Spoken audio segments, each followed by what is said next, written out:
if you don't understand your financial situation and understand what your assets are, what your liabilities are, what your income is, and what your spending is, and spending is so key, Mm. how can you possibly go to the negotiation table with confidence? Hi, I'm Rachel Green, Brooklyn based divorce mediator and collaborative attorney, and this is my podcast, Keep the Kids in Mind. Join me as I chat with other industry professionals about everything from smoothly navigating your way through divorce to prenups, all the while keeping the kids in mind. Good morning. I'm just bopping to the music here. Hi, I'm Rachel Green. Welcome to Keep the Kids in Mind. Today we have a very special guest, Ivy Menchel. Ivy has been working as a financial planner for almost 30 years, but she has also been working with families in transition for a long time. Welcome, Ivy. I'm so glad to have you here. Oh, thank you, Rachel. I was actually bopping a little bit to the music too. Just to start, why don't you tell us what draws you to this work and how you got into this field and what are the cases that really touch your heart? So let's see. I had about probably like 14 years ago, I had 14, 15 years ago, I started to have several clients going through divorce, several friends. My parents actually had gotten divorced a little bit before that. And I started to see that though they had great legal support, and some of them had great emotional support, very few of them had good financial support.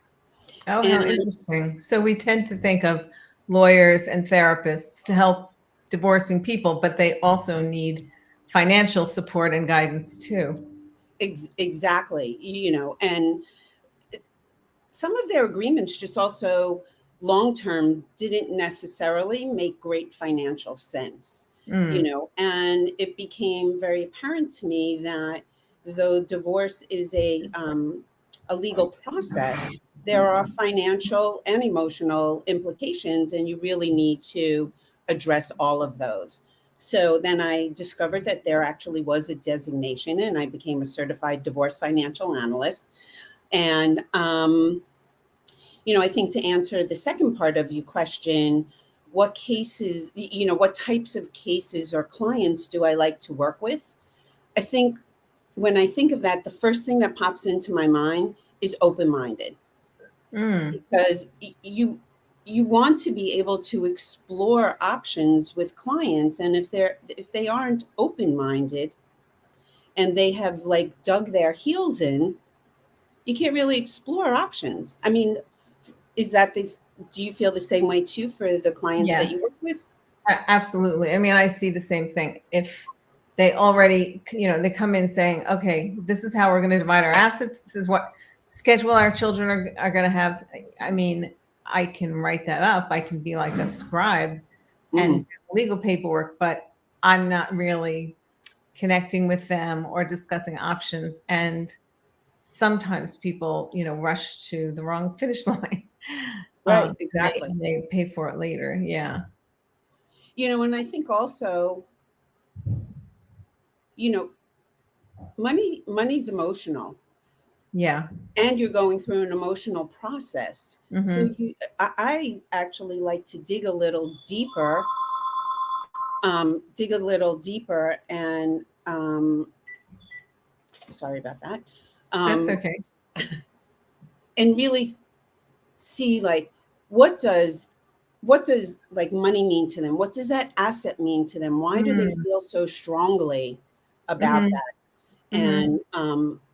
And are there other ways that we can actually solve that need without them digging their heels in, and not About really exploring? about the money. That's very Yeah. interesting. I think of like the typical case where the emotions come up, um, like a lot of people who have a pension. Well, I guess fewer and fewer people these days have a pension, but that's like the typical thing where I've seen especially police and firemen, or city workers who have just felt like they worked so hard for their pensions, and they just hate the idea of giving up part of it, and they'll trade the house for the pension, like regardless of the value even. Yeah, they're so attached to it. It's interesting. Yeah, it's really interesting. Yeah. And then of course when when there are children, which I know is your topic, right? Like being open minded to how to address the finances for the children is I think is so critical also. What do you mean? Like when you say finances for the children, do you mean child support, or do you mean other expenses that parents are going to divide, or I everything? think more so when I said it, I think I was thinking more so the other expenses because in New York, which is Where we are, primarily where we practice, right? right? There's a formula for child support, so that's sort of easy. But kids do a lot of other things. They have so many activities, they have so many needs. Certainly, as they age, um, how are you going to cover those expenses? And I like when I see couples work together to address how they're going to pay for the piano lessons and the braces and whatever else comes, the soccer equipment and whatever else comes up. Right, um, because even though they're separating, they're still the two parents of the children. So they have exactly. really the same challenges. Like we want our kids to do soccer and piano lessons and summer camp, and how are we going to pay for it? I mean, it's like they still have that challenge. Yeah, that's Right, and it's so important for them to work together. yeah, right. And they have to make the decisions together how overscheduled the children are going to be, um, as well. But there's a financial component to it Right. too. Yeah, And yeah, just even how will they decide which activities the kids do and things like that. So right. and so going back to your original question, I think that open-minded clients are really the best the best couples to work with. And like you, sometimes I'm working with just one of the spouses, and sometimes I'm working in a neutral capacity. And Mm, in either role, you want to see the open-mindedness. I think that's right. my word for the So, day. so you work with clients who might be less sophisticated, the less moneyed spouse, let's say, in helping them understand their finances and figure out how to manage money going forward when maybe that had been delegated to the other spouse during the marriage. But you also work in collaborative processes as a neutral, pulling together like the information for the whole family and the whole Right. collaborative team. Right. And mediation as well too. Oh, mhm. Oh, so I you work mean, as a neutral with mediators, like so I coming work in. with a neutral. Mhm. If the client's going through mediation, sometimes I'm behind the scenes working with just one of the spouses, not participating, let's say, in the mediation process. But yeah, Right. so it depends on the case. Yeah. But and then actually sometimes I am even working with the moneyed spouse and helping them come to terms with, okay, can I afford to give this much? How does that impact me as well, not only today but going forward too? So it really depends on the case. I have to admit I'm fascinated by the emotions that are tied up with money. And like I have a couple that I'm working with that have a lot of money, and the husband is a former hedge fund manager, and they have just, like, to me it's kind of unbelievable, uh, amount in the marital estate. And one would think that there's plenty to go around, and yet they're bitterly fighting over, I mean, the conversations have been just astonishing to me because in mediation they're saying, well, I need uh 10 million. Well, you can have 8 million. well, no, I need 10 million. And I'm kind of like going, what's the difference in your life between having 8 million or 10 million? Yeah. I mean, it's not a huge difference in your lifestyle or what you're going to do. Um, but they're just bitterly fighting about it. And we really do need to like dig underneath and find out what it means to them each. And then I had an inquiry yesterday from someone who said, the husband is a former hedge fund manager, and he gets these annual bonuses that are like half his salary. I mean, that's half of his compensation for the year. It comes in a one-time bonus, Yep. and astronomical. And it sounds like they separated. He's paying all the bills. She hasn't worked outside the home for a number of years. But it's just, they're like the first couple is living in a land of need and never enough, and the second couple is living in a land of plenty. And Right. I mean, that may be beyond the scope of either of our either of our specialties, but it's just so fascinating to me.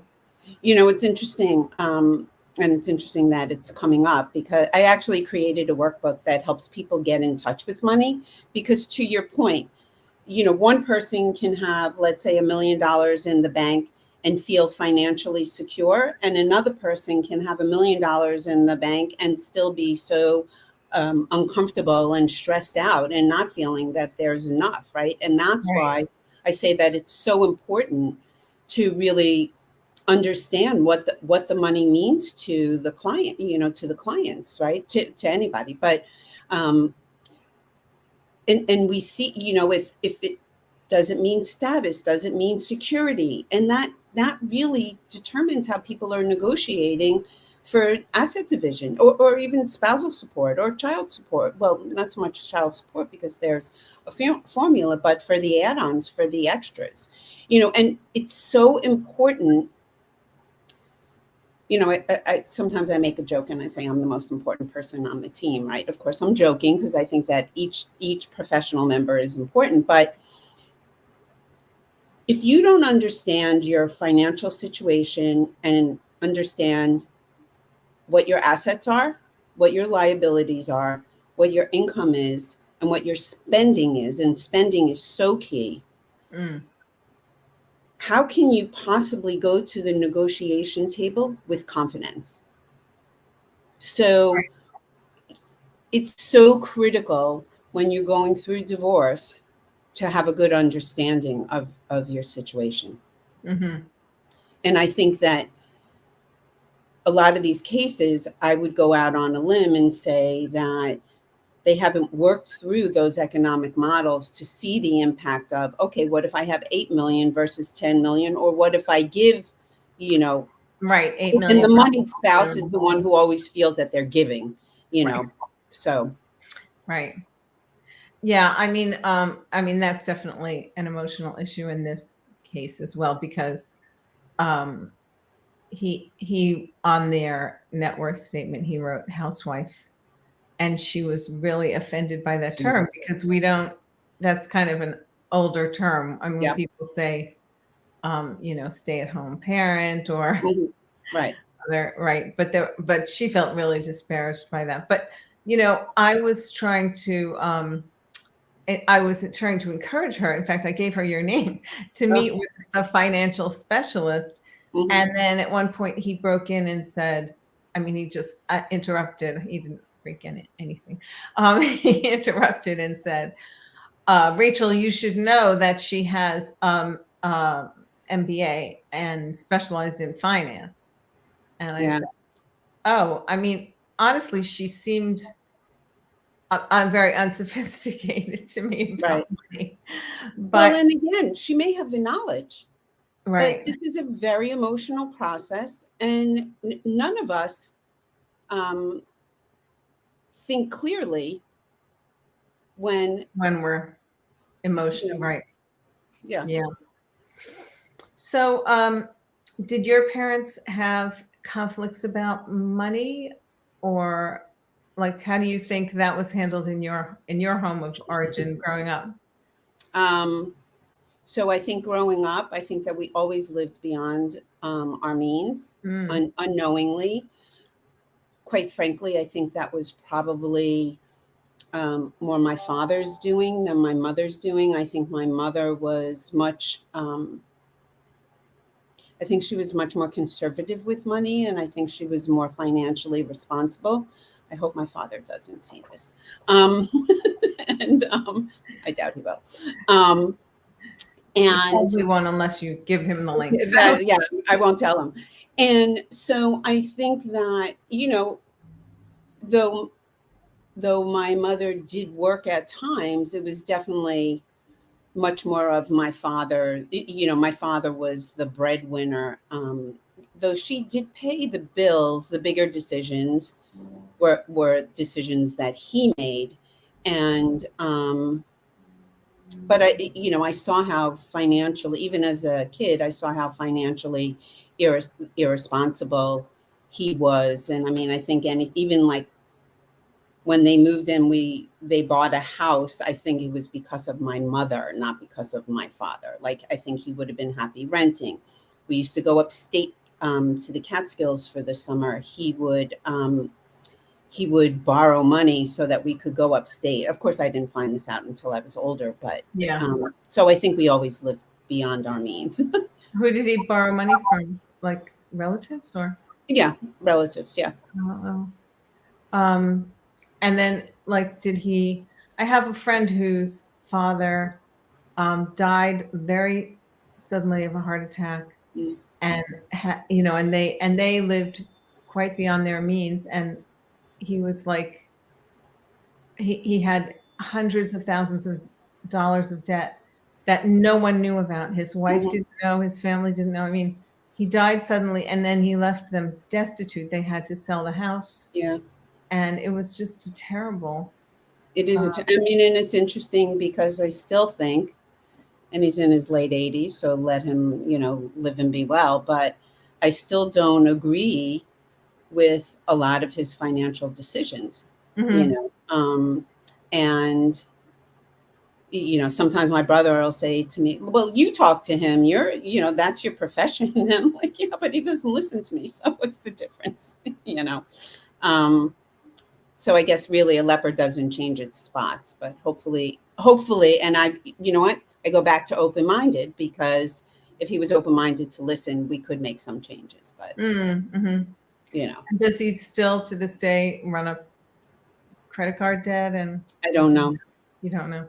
I don't. Well, he never had credit card debt. It was always like, if it was loans, Yeah, because I don't. He was always in a cash biz. I don't know. He always had a big wad of cash with him. yeah, So I don't know if it was just because that was more common then, or because part of his business was cash business. So yeah, yeah. Did he own a store or? he had a couple of different businesses, but um, one of them, he owned a plastic slip cover. Remember those disgusting Uh-huh. plastic slip covers that were on the couches? Yeah. That's what he did. So sometimes people paid him in cash. Um, and then for a long time also, he was a jobber for women's apparel. So he bought like extra lots and then sold at discount to retail stores. So that was Oh, also, sometimes they paid cash. Yeah. uh-huh. Yeah. And, um, and how, like, can you say a little more, if you're willing, as long as we're talking about your family of origin, um, about your parents' divorce? You were in your 30s? I was in my 30s.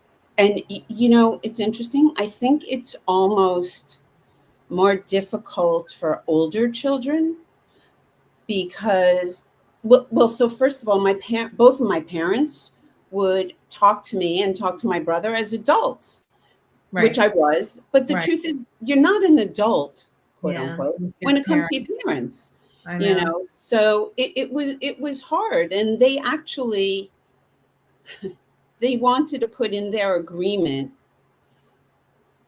They wanted to put in their agreement that if there was anything that they didn't agree on in the future, that the kids would decide, because they felt that my brother and I are pretty level-headed. Right. And my brother's like, okay. And I was like, no, I don't want to have to choose between Yeah. mommy and daddy, you know. Right. You still feel that way even in your 30s. Yeah. And the other interesting part is, you could see the things about my father that bothered my mother, and you could see the things about my mother that bothered my father. So like Right. you understood it, but you're still the child. You're still Yeah. sort of a baby. Right. I mean, sometimes people ask me, how can I be neutral as a mediator? And I like to think of it as that's how children see their parents' divorce Mhm. or see their parents' marriage, Right. because children are able to like hold those two realities in their head at the same time. Like they understand daddy feels this way, mommy feels this way. Hmm. And you can completely see the two perspectives even when they're differing. Yeah. Yeah. Yeah. Um, Did your and so parents remain married? My parents were married, yes. I mean, That's they remained married. My father just passed away, but my parents were nice. married for 71 years. Oh, that's It's amazing. amazing. They got married at 20 and 21. Wow. How So, lucky are you? yeah, I guess so. But, my parents also had conflicts between them, and I think I became a mediator partly because I wanted to resolve those conflicts. And I have had experiences with them, in the last 20 years when they were squabbling over something and I would mediate it. That's Um, so fun. That's hysterical. That's very funny. yeah, yeah. So, were money conflicts? Uh, I mean, were there conflicts? Like, was your mother angry at your father about the loans, or his spending, or was that something that That's a came good up? question. I don't know. I don't know the answer to that. Oh, I mean, I do believe that she certainly wanted to save. She was a good saver, and I mean, after they divorced, she ended up like saving certainly, much more than I would have thought that she was capable of. Um, and which of course we didn't know until she passed away. But yeah, it was interesting. I don't know. I mean, I guess she knew that yeah, he was borrowing money and we were living beyond our means. But um, it's interesting because both my brother and I are so much more financially responsible than my father is. I wasn't initially when I first graduated college. Like many, you know graduates, they give you a credit card as soon as you graduate. right. And like, so it was like extra found money. um, and I actually did ring up a decent credit card bill. But then, like one day, my mother, she said she opened it by mistake. I don't really believe it, but she opened up the envelope by mistake, and she was like, "What is this?" And we had a whole long talk about it. I paid it off, and that was it. Yeah. So yeah, and my brother's even tighter with money. My brother's very tight with money, and I know that's why. That brings up the whole question of financial literacy, because I think that's such a deficit in our education system here in the United States. I Mhm. think kids don't learn what compound interest is, and understand how the credit card charges rack up. I try very hard to impart that to my kids so Mhm. that they don't make the mistake of thinking, oh, I have a credit card. Oh, that's like I have $5,000 limit.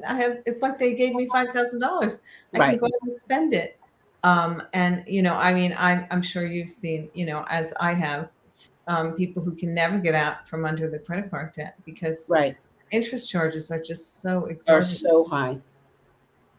Yeah, and it's funny that you bring that up because I would love, when I retire, I seriously think I would like to go to the public schools and teach kids about money. There are some nonprofits that do it, but for some reason, I don't know why it isn't more widespread. Hmm. So either go to the public schools or create my own little school so that you can teach kids about money, or even go to any of the graduate schools and teach.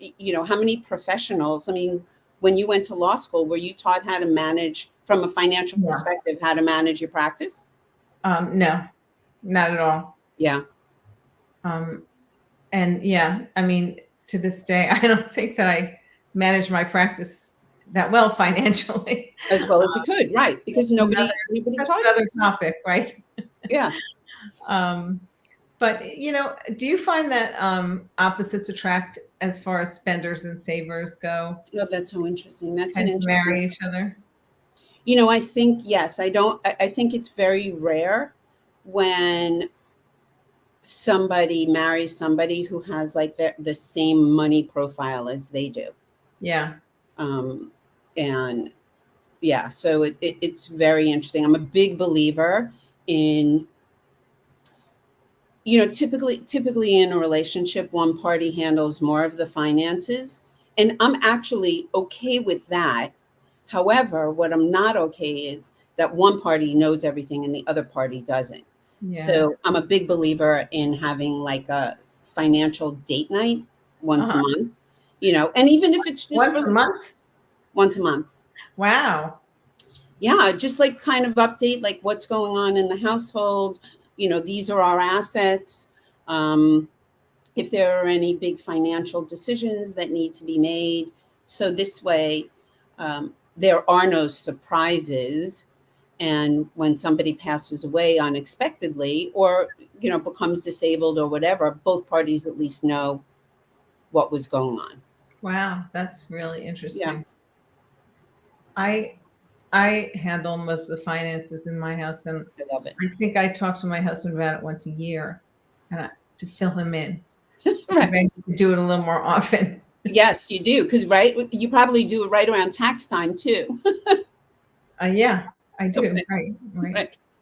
Um, what? It's only October. You can't know what's going on with our finances now. That's so funny. Right. It's not your turn yet. Yeah.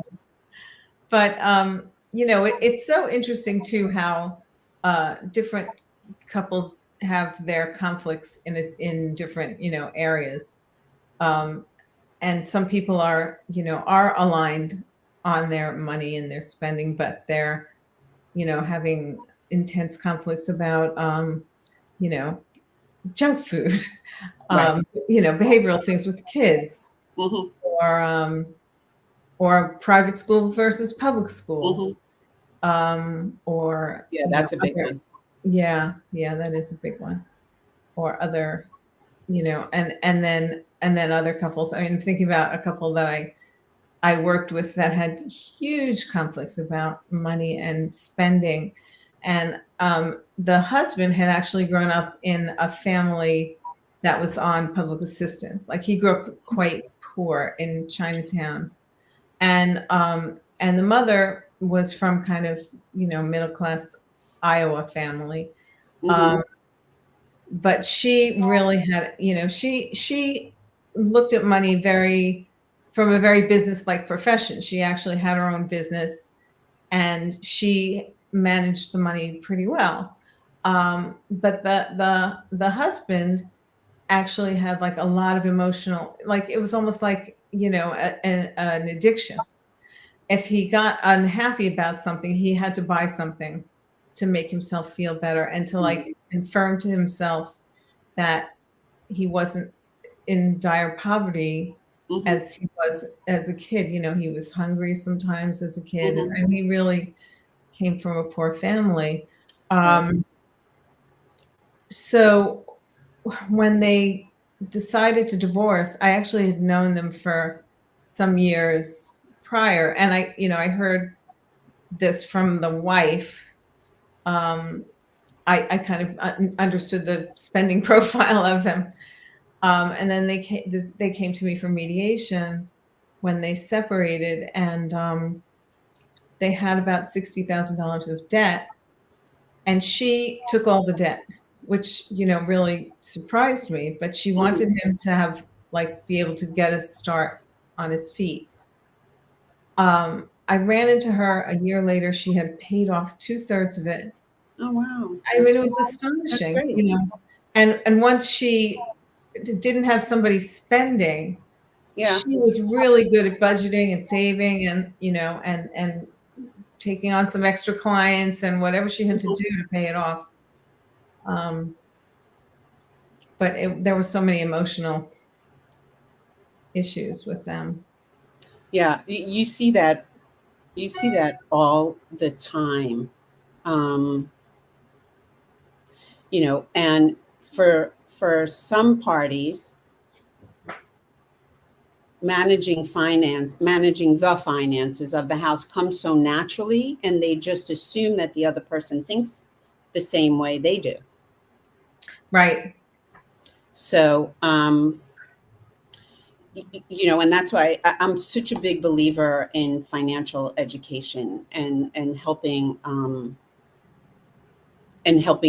both and that's why they need to have a good understanding of their finances, right? You and I worked on a case. I don't know if you remember, this is the one that I'm thinking of. It was a while ago. um, uh, One of the spouses was a serial entrepreneur. Mm-hmm. The other one was an artist, and the finances for the artist was just so overwhelming. Yeah.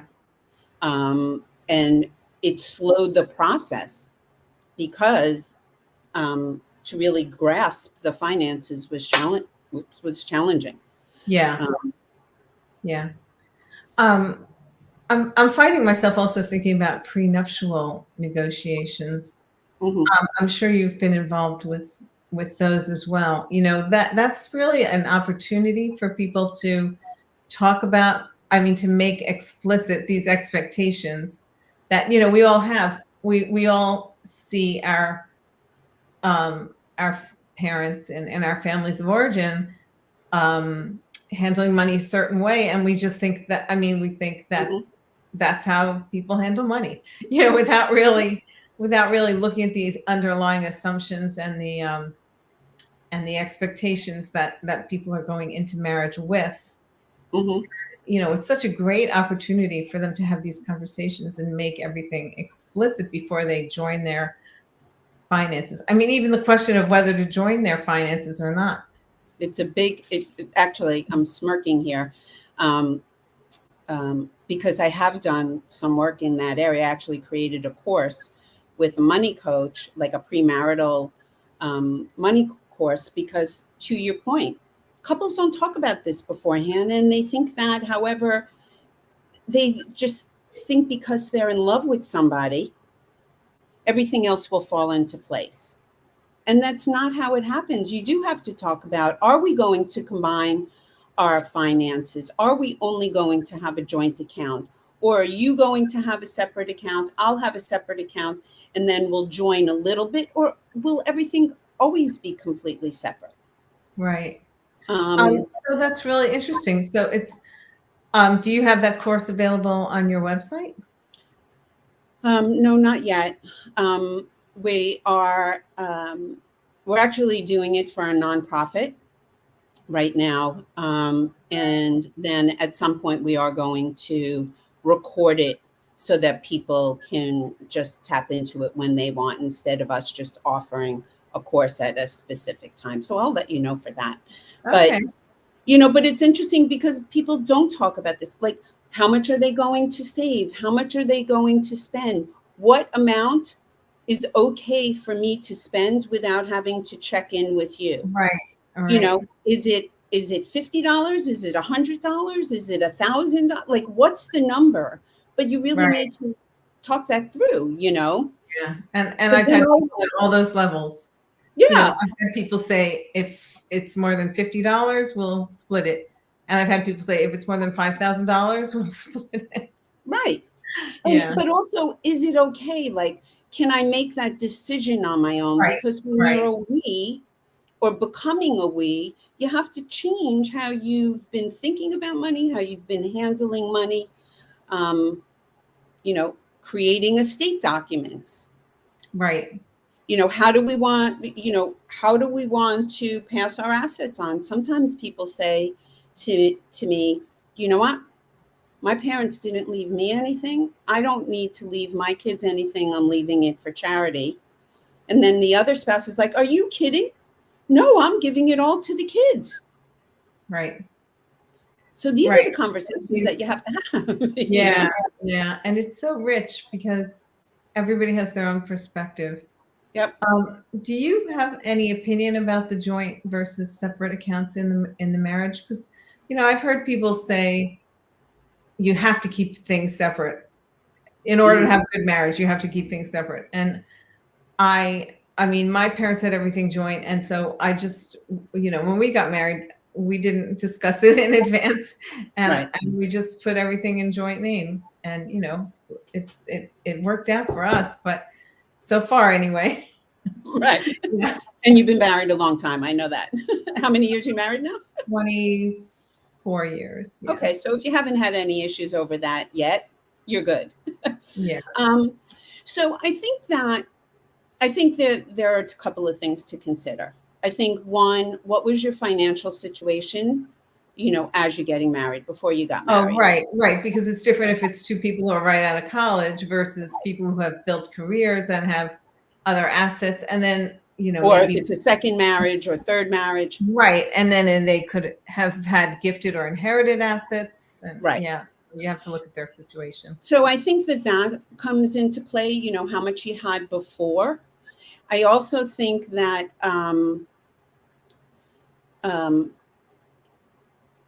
you know, if there are little nuances, I also think that each party, and this is a little bit of my own personal opinion, so let me make that perfectly clear, but I don't think that there's any, even if you get married young, I think it's okay to have a small little account on your own, a separate account, because you know what?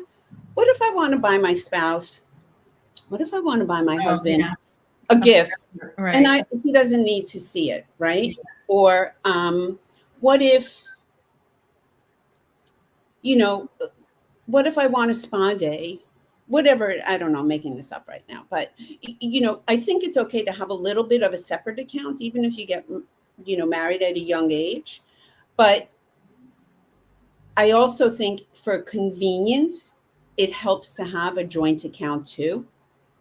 But I work with a lot of couples that don't have it. So I think it's really the real answer is whatever works best for you, right, and they and just discuss the pros and cons, and right. And yeah, how are you, even if you keep your money separately, how are you going to divide those bills? Are you paying the electric and am I paying the telephone? Although these days we don't even have like a joint telephone bill anymore. But, I'm showing my age.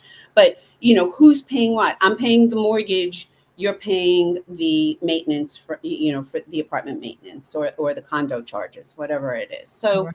I think it's just a matter of really talking it through. Yeah. I worked with a couple where uh, it was another like finance guy.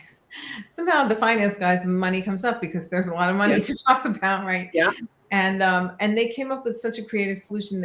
They said 30% of his earnings would be marital, and Hmm. the other 70% would be separate. Hmm. And I thought that was a really good solution for them because I mean, he was from another country originally, and he was like supporting numerous family members. Yes, you see that also. Yes, I see that Yeah, also. at home and at his other original home, Mhm, and he didn't want to feel like like there it was a prenuptial mediation, mhm, and in there it was such an interesting discussion because we were talking about like he was shocked to learn that everything that he earned during the marriage would be presumed to be owned marriage. 50-50 Yeah, marital. And then he said, well, she shouldn't have to pay for my mother's house and my right. brother's this and my cousin's that, whatever Mhm, he's paying right, for.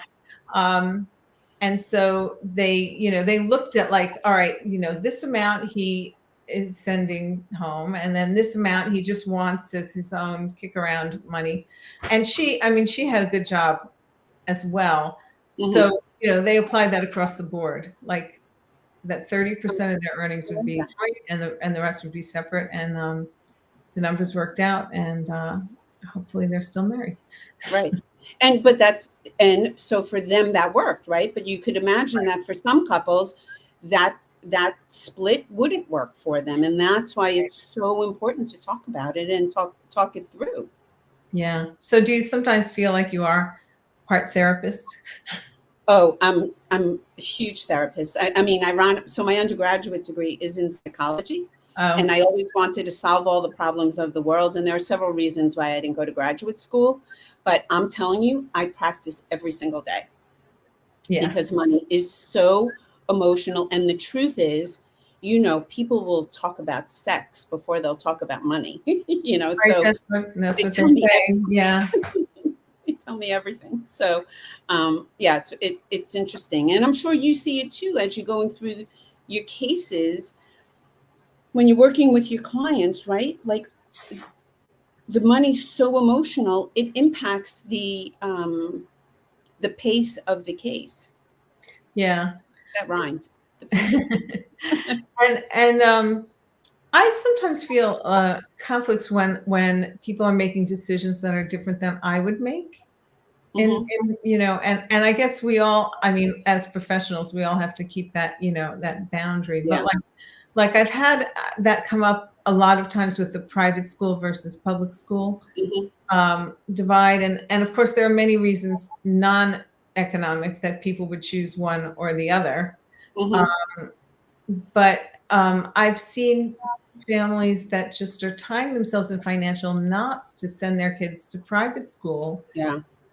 And it just presses my buttons. I just feel like, why are they doing that? Why are they bankrupting themselves when hmm there are very decent public schools available in New York City? Yes. Um, and I don't know. I'm just wondering if you have any like hot button issues like that. I guess credit card debt is my other one. hmm Um, Oh, that's interesting. Um, I think some of my hot buttons is when, like one of the spouses, the less moneyed spouse says that, oh, I can't work. The kids need me, oh, and yeah, the kids certainly need you. They need both parents. I don't want to say that they don't, but your kids will be okay if you do find a job and right. work a little bit. Yeah. Your kid, like, so that's one of my, I guess hot buttons. Hot button. Yeah, we're not saying what you have to do or that you need to work like 9 to 5, but just something to bring in some additional income, especially when, for two reasons. First of all, when the family unit could use that additional income, Right. and it also helps you feel like you're contributing to the Yeah. household too. So, Yeah. yeah, I think that's a biggie for me. And to society. I mean, you're interacting and having you're contributing in some way to society when you're working. Exactly. Yeah, yeah. Um, and yeah, I have I agree. I have that No, as but a it's funny, right? That people have, like, everybody's different and what really kind of gets them too. right. Yeah. And I think it's probably based on, your upbringing. I mean, why do you think it bothers you so much if somebody um, has credit card debt? I guess because I feel like they'll never get out, they can be mired in it, and the interest is so unfair. It's Yeah. so egregious, and then like you miss a payment, and then I've seen credit cards that like it's 18%, which is really high, but then hmm if you miss a payment, it goes up to 30%. I mean, Right. it's just, It's crazy. you know, Yeah. yeah, I don't know why it just gives me a stomach ache to think of Yeah. carrying all that That's so debt. fun.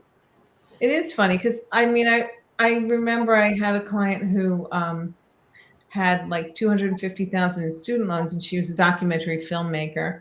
So, documentary filmmakers just make the big bucks. And she just like lived with this debt, hanging over her head. hmm Um, she, I mean, she just expected that she would die with this debt, And it would go away. Yeah. and then it would go away. Like she had checked her loan agreement, and it would die when she died, and she Yeah. just was living her life as if it didn't exist. And I thought I would be up in the middle of the night worrying about how to get rid of this debt. It's so funny. Oh, I Yeah. had another case that was so interesting. The father was diagnosed with stage 4 bone cancer, Mhm. and his son was 18 and starting college. So his father took out these large student loans, parental student loans, that would die. He also checked that they would die when he died Oh, because that's he so really interesting. thought he had months left to live. Well, his cancer responded really well to the treatment, Oh, fascinating. and Luckily he for him, but right, and he lived. He survived it.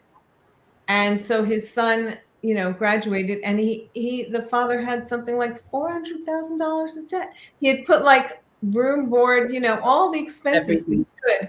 He put into those student loans, and then Wow. he lived. That's incredible. Yeah, That's truly incredible.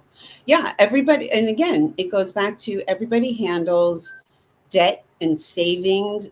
Everybody handles it differently, and that's why you have to talk about it. And the interesting thing, right? I mean, we both practice in the divorce world. Finances are a big reason that people get divorced. If they yeah, would just, figure out how to communicate, if they would have the conversations up front, I'm not saying that divorce would go away, but I think that it would help smooth things out. yeah. Well, I mean, that's why we're all lucky that you're around, Ivy. Oh, you're so sweet. Um, And so right back at you. where can people find you?